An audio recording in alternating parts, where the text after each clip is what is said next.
Exit poll आज 5 नंतर येणार, तुमच्या मनातला एक्झिट पोल नेमका काय आहे देशाचा, महाराष्ट्राचा? बघा, महाराष्ट्रात तर आम्ही 40च्या पुढं जाऊ महाविकास आघाडी म्हणून, आणि देशातल्या इंडिया आघाडीच्या निवडणुकीमध्ये आम्ही जवळपास 300च्या वर जाऊ अशा पद्धतीचं आज पूर्ण देशामध्ये चित्र आहे. आणि या निवडणुकीमध्ये एक विशेषता आपण पाहिली की जनतेने ही निवडणूक हातात घेतलेली होती आणि मोदींचा करिश्मा जो देशामध्ये होता 14 आणि 19चा, तो करिश्मा आता उतरलेला आपण पाहिला. लोकांना पैसे देऊन आणावं लागत होतं त्यांच्या सभेमध्ये, असं संपूर्ण देशामध्ये हे चित्र होतं. आणि त्याच्यामुळे राहुल गांधीजींनी जी काही भूमिका देशाच्या जनतेसमोर मांडली, कन्याकुमारी ते काश्मीर त्यांनी जी पदयात्रा केली, मणिपूर ते मुंबई यात्रा केली, आणि त्या यात्रेच्या दरम्यान जनतेचा आवाज काँग्रेसच्या गॅरंटीच्या रूपाने लोकांसमोर आम्ही मांडला आणि लोकांनी त्याला प्रतिसाद दिला. आणि म्हणून या निवडणुकीमध्ये मोठ्या प्रमाणात इंडिया आघाडीला पूर्ण देशामध्ये लोकांनी समर्थन केलेलं आहे आणि ते निकालामध्ये आपल्याला पाहायला मिळणार आहे. सूरज चव्हाण जे आहे अजितदादा गटाचे प्रवक्ते, त्यांनी म्हटलं की जयंत पाटील सोनिया गांधी आणि राहुल गांधी यांना येऊन भेटले आणि ते 4 जून नंतर काँग्रेसमध्ये प्रवेश करणार, त्यासोबतच पवार गटाचे अनेक आमदार आमच्याकडे येतील. मूळ प्रश्न असा आहे की या निवडणुकीनंतर 4 जूनच्या नंतर अजित पवार आणि एकनाथ शिंदे गट राहील की नाही राहील, हा एक प्रश्न सगळ्यात महत्त्वाचा आहे. आणि जे लोक काँग्रेस विचाराचे आहेत, जे कोणी, ते सगळेच देशभरातले नेते पुन्हा काँग्रेसकडे यायला लागलेले आहेत. त्याच्यामुळे या ज्या राज्यातले घडामोडी आहेत त्याही राहतील आणि देशातही याच्या घडामोडी आपल्याला पाहायला मिळणार आहे. म्हणजे तुम्ही जयंत पाटील आले तर घ्यायला तयार आहे का? मी तुम्हाला सांगितलं की देशामध्येच आता एक परिवर्तनाची लाट सुरू झालेली आहे आणि जेव्हा हायकमांड याच्यावर जे काही निर्णय घेतील त्या निर्णयाचं सगळेजण आम्ही समर्थन करतो. अशाच पद्धतीचा आरोप जो आहे सुनील तटकरे यांनी केलेला आहे की मोठ्या प्रमाणात जे आहे शरद पवारांसोबत असलेले आमदार हे काँग्रेससोबत. हो, तटकरे पण कुठले आहेत, त्याच्यामुळे मला त्याच्यावर चर्चा करायची नाही आहे. मूळ प्रश्न आहे, आज महाराष्ट्रामध्ये 75% भागामध्ये दुष्काळाची परिस्थिती निर्माण झालेली आहे. मी कालच मराठवाड्याच्या दौऱ्यातून आलो.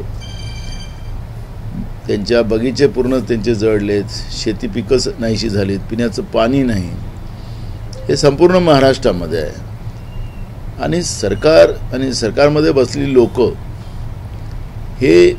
हे राजकीय मुद्दे उपस्थित करण्यापेक्षा त्यावेळेस जी काही परिस्थिती होईल ती लोकांना दिसणारच आहे. पण आज शेतकऱ्यांच्या डोळ्यातला अश्रू सत्तेमध्ये बसलेल्या लोकांना का दिसत नाही? गरीब माणसाला 15-15 दिवस, सामान्य माणसाला 15-15 दिवस, महिना पिण्याचं पाणी मिळत नाही, त्याच्यावर का लक्ष नाही? शेतकऱ्यांच्या जनावरांना चारा नाही, त्याची काळजी या सरकारला का नाही? आणि म्हणून अशा दिशाभूल करणाऱ्या ज्या काही वक्तव्य त्याचं काय फार काही महत्त्व द्यावं असं काँग्रेसला वाटत नाही. आज ज्या पद्धतीनं या कोरड्या दुष्काळाच्या आणि भीषण पाण्याच्या टंचाईच्या ह्याच्यामध्ये आणि सगळी पिकं जी नाहीशी झाली, ही काळजी काँग्रेस पक्षाला आहे. आणि काँग्रेस पक्षाने ज्या पद्धतीनं संपूर्ण स्थायी कमिशनरमध्ये ज्या काँग्रेसच्या नेत्याच्या कमिट्या बनवून सगळ्यांना आम्ही जे कामाला लावलेलं आहे आणि विदारक चित्र आज शहरात आणि ग्रामीण भागामध्ये या पाणी टंचाईमध्ये पाहायला मिळते आहे. राज्यामध्ये दुष्काळजन्य परिस्थिती असताना कृषी मंत्री विदेशी दौऱ्यावर आहे, त्याचबरोबर कृषी आयुक्तांची जी आहे तडकाफडकी बदली करण्यात आली आहे, त्याचबरोबर गाईच्या दुधामध्ये 2 रुपयांनी घट करण्यात आली दुधाच्या किमतीमध्ये. काय वाटतं शेतकऱ्यांना? मी आपल्याला एक सांगतो की या सरकारने पाम तेलाच्या आधारावर आता पनीर जे तयार करण्याचा निर्णय घेतला आणि त्याला मोठ्या प्रमाणात प्रतिसाद देण्याचं काम या सरकारने केलेलं आहे. पनीर हे मोठ्या प्रमाणात विक्री होते. आता पाम तेलाने त्याची विक्री सरकारने त्याला मान्यता दिली आणि त्यामुळे दुधाला आपोआप भाव घसरायला लागला आणि लोकांना जे विटॅमिन्स पाहिजे, जे पनीरच्या माध्यमातून लोक घेतात, ते त्यांना मिळत नाही. म्हणजे एकीकडे पैसा खर्च करूनही लोक त्याला कमी किमतीत मिळतं ते पाम तेलाचं पनीर, आणि पैसे खर्च करून सुद्धा लोकांना जे विटॅमिन्स त्याच्यामधून पाहिजे ते पण मिळत नाही. सरकार दोन लोकांचं नुकसान करत आहे, जनतेचंही करत आहे आणि शेतकऱ्याचंही नुकसान करत आहे. आम्ही सरकारला, मला जेव्हा ही गोष्ट उघडकीस झाली, मी स्वतः मुख्यमंत्र्यांना पत्र लिहिलं आणि मी त्यांना सांगितलं की याला आपण बंदी आणा ह्या पाम तेलाच्या पनीरावर.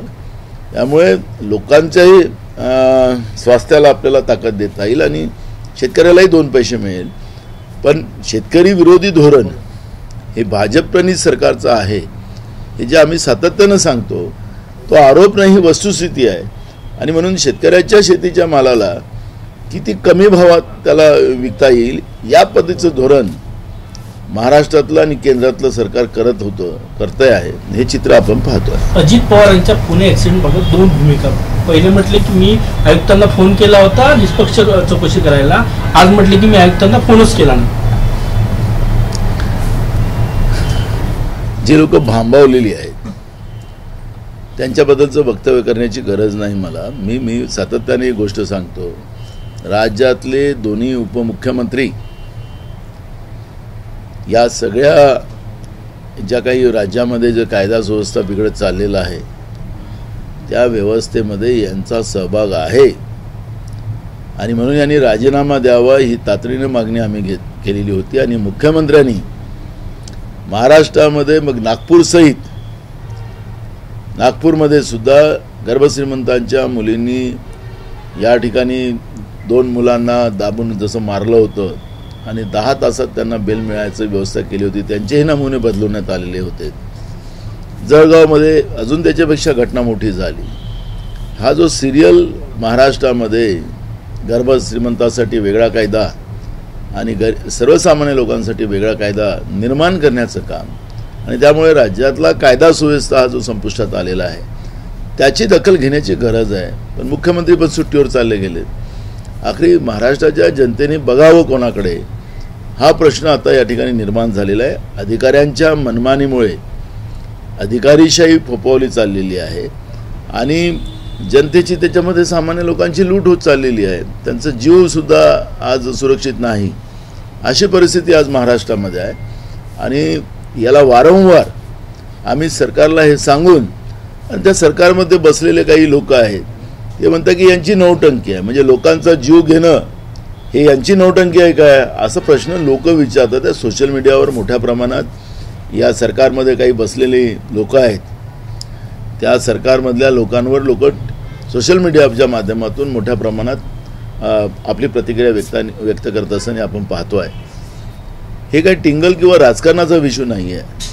आम्ही सातत्यानं सांगितलेलं आहे की आज ज्या पद्धतीनं मुलांना, या गर्भश्रीमंतांच्या मुलांना पोलीस स्टेशनमध्ये पिझ्झा बर्गर चारण्याची व्यवस्था केली जाते, त्याला निबंध लिहायला दिला जातो, ही जी प्रथा जी महाराष्ट्रामध्ये गर्भश्रीमंत लोकांसाठी चालू केलेली आहे, तर शेतकरी आणि सामान्य माणूस या राज्यातला भाग नाही, अशा पद्धतीची परिस्थिती या महाराष्ट्रात निर्माण केलेली आहे. आणि हे सगळं दोन्ही राज्याचे मुख्यमंत्री या सगळ्या व्यवस्थेमध्ये त्यांचा सहभाग आहे. म्हणून मुख्यमंत्र्यांना आम्ही सांगितलं की तुम्ही याच्यामध्ये प्रतिक्रिया सांगा आम्हाला की नेमकं काय घडलं. याच्यात लोक भयभीत आहे. प्रशासनाला आता इतके पंख फुटलेले आहेत की ते कोणाच्याच ताब्यात नाही, अशा पद्धतीचं प्रशासन वागतं आहे. मोठ्या प्रमाणात भ्रष्टाचाराचे प्रमाण वाढत चाललेले आहे. तर या सगळ्या गोष्टीचा एक खुलासा मुख्यमंत्र्यांकडून तरी अपेक्षित होतं, तेही सुट्टीवर चालले गेले. ते बोलतील, काहीतरी काय असेल वास्तविकता ते त्यांनी मांडावी, अशी आमची भूमिका आहे. त्याच्यामुळे आज हे सगळे संभ्रम या ठिकाणी निर्माण झाले आणि त्याच्यामुळे एखादा मंत्री आज एक बोलतो, उद्या दुसरा बोलतो, तिसऱ्या दिवशी तिसरं सांगतो.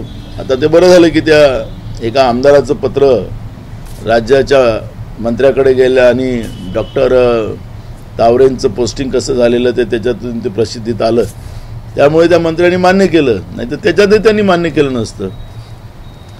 एक मंत्री पण त्याच्यामध्ये इन्व्हॉल्व आहे, त्याचं पत्र अजून बाहेर येत नाही आहे. कोण आहेत हे सगळे? कशासाठी त्या डॉक्टर तावरेची शिफारस केली गेली होती? रक्ताचे नमुने बदलवण्यासाठी की त्या ठिकाणी अशा पद्धतीच्या घटना झाल्या की त्याला वाचवण्यासाठी? हे सगळं समोर आलं पाहिजे.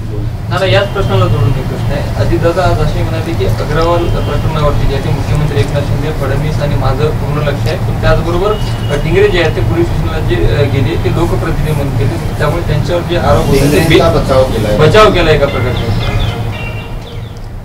अग्रवाल हे कोणाचे जवळचे आहेत याचे सगळे आमचे जो पुरावे आहेत. एक्साईजच्या जागा कशा दिल्या गेलेल्या होत्या, त्या नियमबाह्य कशा दिलेल्या होत्या, हा बिल्डर आहे अग्रवाल, आणि त्याच्यामुळे त्याच्यावरची मला आत्ता प्रतिक्रिया द्यायची नाही. योग्य वेळेस आम्ही मांडू आमच्या जो सगळे पुरावे आहेत आणि काय काय त्यांना मदत केली गेली होती. आत्ता आपण पाहिलं महाबळेश्वरच्या याच्यामध्ये त्यांचा जो फॉर्म हाऊस आहे त्याला सील करण्यात आलं. ते सगळे कोण होतं त्याच्यामागं, कोणाचा सहभाग आहे, या सगळ्या गोष्टी आमच्याजवळ आहेत. पण त्याच्यावर आज मला प्रतिक्रिया द्यायची नाही, योग्य वेळ मांडू. पण जे झालेलं आहे ते वास्तव्य लोकांसमोर मांडलं पाहिजे, हे सरकारकडून आमच्या अपेक्षा आहेत. पण सरकार लपवालपीचा खेळ खेळत असेल तर मग आम्हाला त्या पद्धतीचे सगळे पुरावे मांडावे लागतील, आणि ते मांडू देऊ नका असं आमचं त्यांना सल्ला आहे तुमच्या माध्यमातून. मेधा कुलकर्णी खासदार असे म्हटले की पुरोहित आणि मंत्र्यांची पुरोहित आणि साधूंची चेष्टा करणाऱ्या मिटकरींसोबत मी मंचावर बसणार नाही. बघा, महायुतीमध्ये जो महाभारत आहे या निवडणुकीमध्ये आपल्याला पाहायला मिळालेला आहे, त्यामुळे मला त्याच्यावर फार काही चर्चा करावी असं मला वाटत नाही. क्या कहेंगे आज इंडिया आघाड़ी की बैठक है? देखो, आदरणीय हमारे राष्ट्रीय अध्यक्ष मल्लिकार्जुन खड़गे जी ने सभी हमारे इंडिया आघाड़ी के जितने भी अलायंस हैं उनकी आज मीटिंग रखी है. जो भी स्थिति पूरे देश में आज बनी हुई है उस आधार पर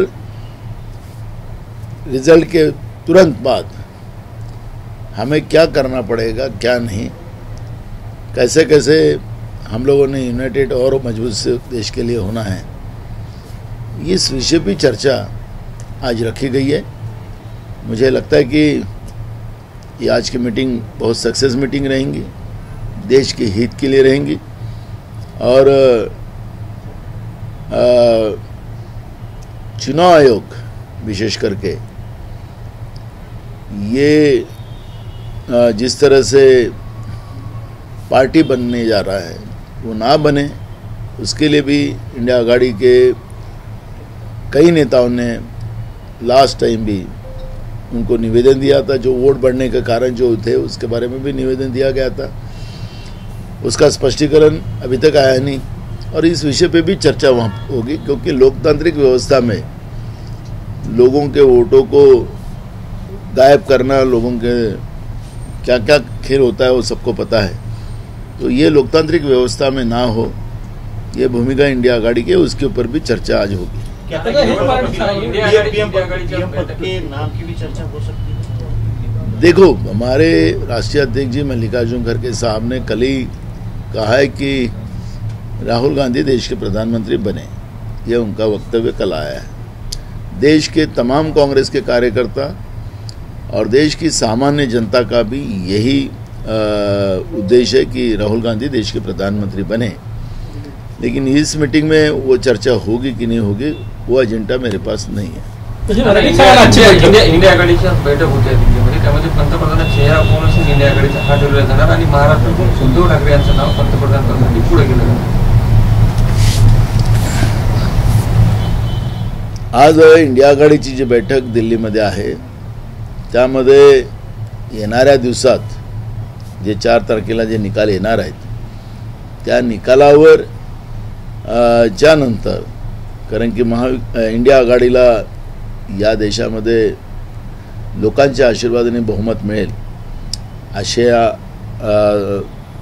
आज सगळ्या राज्यातून जी माहिती येते त्याच्या आधारावर ही मीटिंग होती. आणि तातडीनं सरकार निर्माण करणं हे तेवढंच महत्त्वाचं आहे, देशहितासाठी आहे ते. आणि निवडणूक आयोगाने जे काही मधल्या काळामध्ये मतदानाचा पहिले आकडा वेगळा दाखवायचा आणि नंतर टक्का वाढवायचा, त्यावेळेसही निवडणूक आयोगाला आणि माननीय राष्ट्रपती महोदयांना जे निवेदन दिलं गेलं होतं त्याच्यावरची चर्चा आज होईल.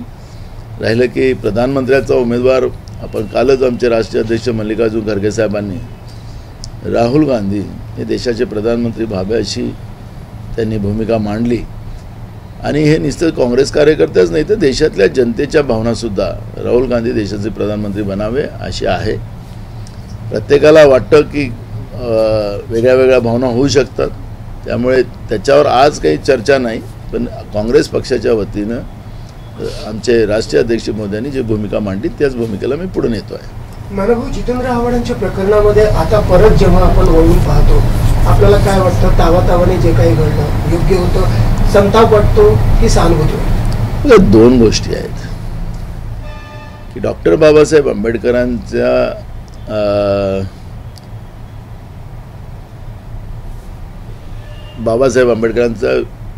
आंबेडकरांचा अपमान या देशात कोणीही सहन करू शकत नाही. ज्या पद्धतीनं बाबासाहेब आंबेडकरांच्या पोस्टरला फाडण्याचं काम झालं त्याचं समर्थन करण्याचं कुठेही कारण नाही. पण मनुस्मृती जे सरकार पाठ्यपुस्तकाच्या माध्यमातून आणण्याचा प्रयत्न करते आहे त्याला काँग्रेसचा पहिलेपासून विरोध आहे आणि ते कदापि महाराष्ट्रातच नव्हे तर देशामध्ये मनुस्मृती आणू देणार नाही ही भूमिका काँग्रेस पक्षाची आहे. त्याच्यामुळे मनुस्मृतीचा विषय वेगळा आणि डॉक्टर बाबासाहेब आंबेडकरांच्या पोस्टरला फाडणं हा विषय वेगळा. त्याच्यामुळे एका विषयाचं समर्थन करत असतं आणि मनुस्मृतीचं, पण बाबासाहेब आंबेडकरांच्या पोस्टरला फाडणं याचं समर्थन काँग्रेस करत नाही. हो, इंडिया आघाडीची आज महत्त्वाची बैठक होत आहे. आपण दुष्काळाची यात्रा पण सुरू केलेली आहे, भेट करतायत. अशाच वेळेला उद्धव ठाकरे सहकुटुंब इटलीला होते, आता लंडनला आहेत आपल्या घरी. काय वाटतं, त्यांनी इथे राहायला पाहिजे होतं, जास्त बरं झालं असतं? बघा, ते काही सरकार नाही आहे, त्याच्यामुळे सरकार नाहीत, त्यामुळे त्यांनी कुठं राहावं कुठं नाही हा प्रश्न तो त्यांचा व्यक्तिगत आहे. पण राज्याच्या सत्तेमध्ये जे बसलेले मुख्यमंत्री असतील, मंत्री असतील, अशा बिकट परिस्थितीमध्ये जनतेसोबत त्यांनी उभं राहिलं पाहिजे ही भूमिका काल पण आम्ही मांडलेली आहे. ते मुख्यमंत्री असते आणि ते तिकडे विदेशात असते तर त्यांच्यावरही आम्ही प्रतिक्रिया मांडली असती, पण ते आज कुठल्याही पदावर नाही. त्यामुळे त्यांच्या पक्षाचं काय आहे काय नाही त्याच्यावर काय चर्चा करायची आहे. सरकारचं आखरी सरकार मायबाप असतं आणि ज्यावेळेस जनता अडचणीत येतं सरकार मायबापनी त्यांच्यासाठी उभं व्हावं अशा पद्धतीची भूमिका आहे. मी आपल्याला माहितीसाठी सांगतो की 2012मध्ये अशाच पद्धतीचा दुष्काळ आला आणि शेतकऱ्यांच्या बागा जाण्याची शक्यता झाली. त्यावेळेस शेतकऱ्यांच्या त्या पिकाला जगवण्यासाठी सरकारने पाण्याचे पैसे देण्याची व्यवस्था केली. त्यांचं पिकं पुन्हा उभे व्हावेत त्याच्यासाठी सरकारने राज्याच्या तिजोरीतून त्यांना मोठ्या प्रमाणात मदत केली होती. पण सरकार आता म्हणतं की आम्ही 22,000 फळबागांना देऊ, 8,500 रुपये दुसऱ्या पिकांना देऊ. तर ही जी तुटपुंजी मदत आहे या मदतीनं चालणार नाही. शेतकऱ्यांच्या डोळ्यातलं अश्रू आणि त्यांचं झालं नुकसान आणि त्यांनी घेतलेलं कर्ज या गोष्टीकडे दुर्लक्ष करता येणार नाही. मोठ्या प्रमाणात महाराष्ट्रामध्ये शेतकऱ्यांच्या आत्महत्या होतात आहेत, ही पण एक गंभीर बाब आहे आणि हे कधीच शेतकऱ्यांच्या आत्महत्या ह्या काही भूषणावं नाही, त्याचं समर्थन कोणी करू शकत नाही, याला राजकारणही होऊ शकत नाही. पण सरकारने या गंभीर प्रश्नाकडे दुर्लक्ष केलं तर रस्त्याची लढाई काँग्रेस लढेल या पद्धतीची भूमिका आम्ही घेतलेली आहे. आणि दुसरं महत्त्वाचं हे झालं की बियाणाचा वाद आता मोठ्या प्रमाणात निर्माण झालेला आहे.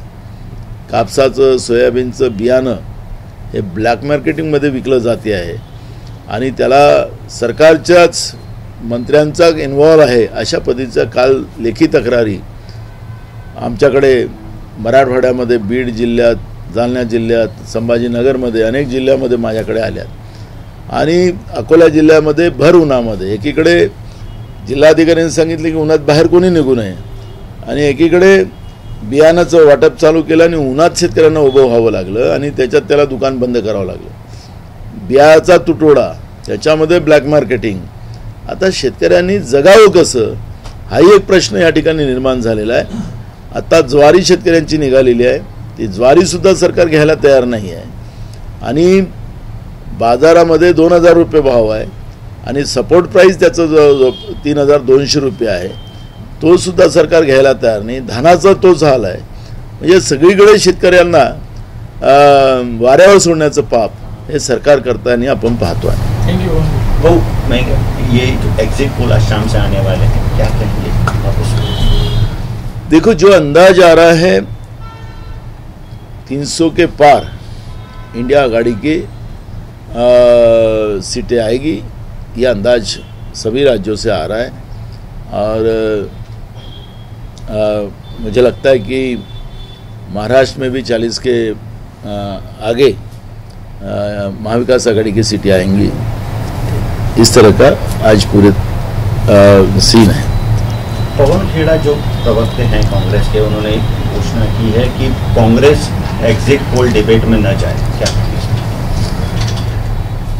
बराबर है कि हाईकमांड ने कोई डिसीजन लिया होगा और इसलिए वो आदेश का पालन पूरे देश के कांग्रेस जन करेंगे. एबीपी माझा, उघडा डोळे बघा नीट.